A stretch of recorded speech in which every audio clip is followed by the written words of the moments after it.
Bien aimé, ce jour-là, le roi commence à se poser des questions. Est-ce que reste-t-il encore quelqu'un de la maison de Jonathan?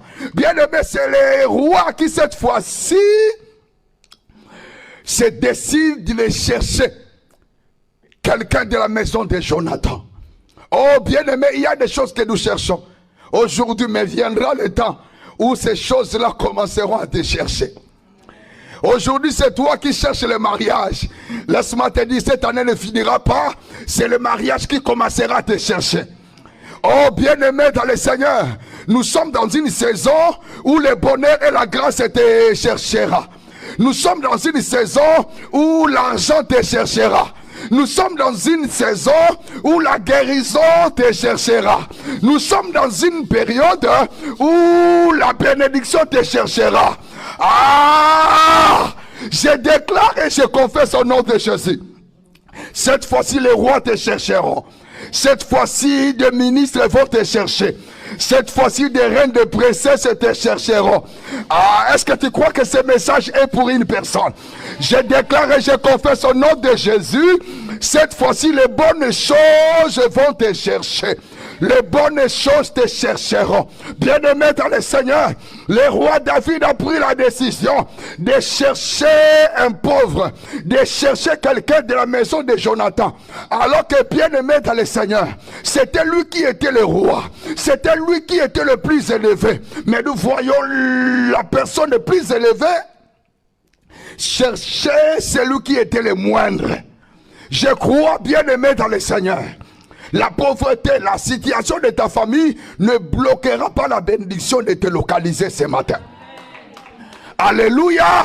L'identité de ta famille, même si vous habitez bien aimé dans le Seigneur, dans un endroit de pauvres, mais ce matin, je crois à la grâce de Dieu, je crois à la puissance de Dieu, je crois que ce matin, la bénédiction te localisera.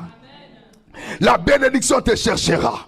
Cette année, bien-aimé dans le Seigneur, Yahweh m'a pour pousser à la bénédiction de te chercher.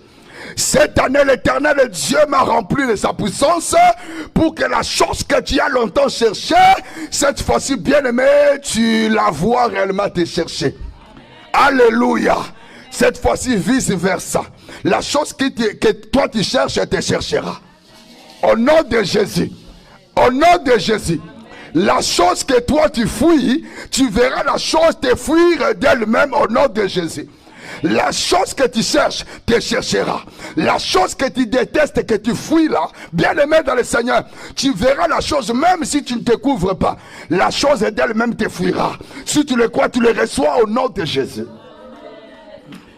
Est-ce que je peux continuer? La Bible me dit ceci.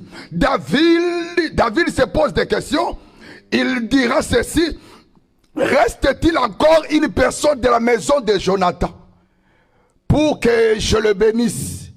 Bien-aimé dans le Seigneur, ce jour-là, David n'était pas à l'aise. Yahweh a chauffé le cœur de David. Yahweh a chauffé l'esprit de David. David ne pouvait plus faire la sieste. David ne pouvait plus dormir. David, bien-aimé, j'imagine que cet homme David ne pouvait plus manger. Jusqu'à ce que, bien-aimé dans le Seigneur, selon lui, il verrait quelqu'un de la maison de Jonathan pour le bénir. Oh, je prie à ce que toute personne que Dieu a disposé de te bénir, cette fois-ci que la personne ne reste plus à l'aise jusqu'à ce qu'il va te bénir. Ah! Je déclare et je confesse au nom de Jésus. De la même façon que l'Éternel Dieu avait permis à ce que le cœur de David soit touché. Le cœur de David ne reste plus à l'aise jusqu'à ce que David aurait béni Mephibosheth. Ainsi je déclare, s'il y a quelqu'un que Dieu a disposé sur ta route, que la sorcellerie envoûte pour ne pas te bénir, moi je donne l'ordre. Que le cœur de la personne soit mal à l'aise jusqu'à ce que la personne se lèvera pour te bénir. Si tu crois à cet oracle, te dis amen à haute voix.